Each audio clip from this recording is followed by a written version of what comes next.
Για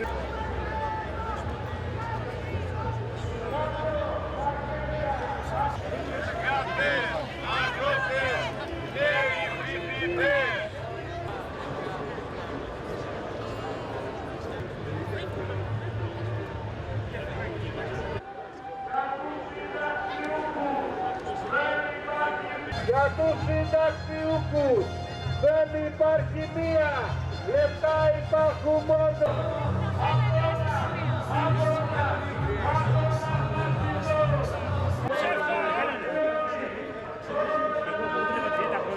Βαρέλιο Διχοσπάτο.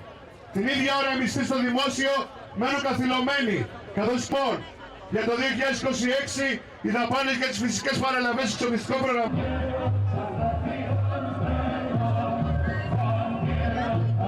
Εργάτες, αγρότες, φοιτητές, ενάντια σε κυβέρνηση και καπιταλιστές.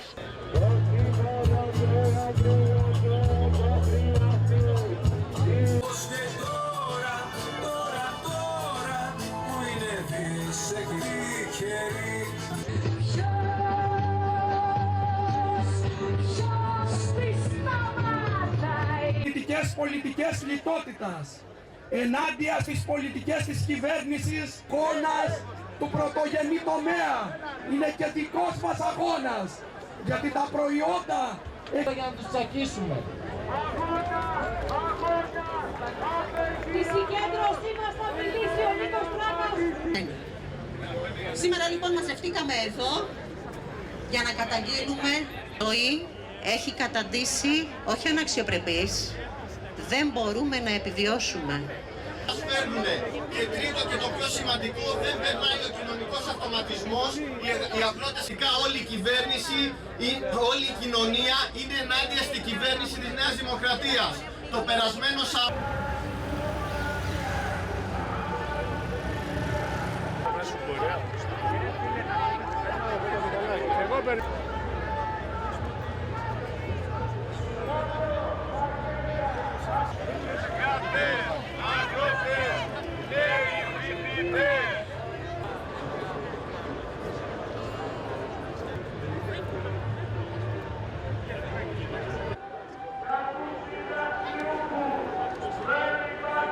Για τους συνταξιούχους δεν υπάρχει μία, λεφτά υπάρχουν μόνο.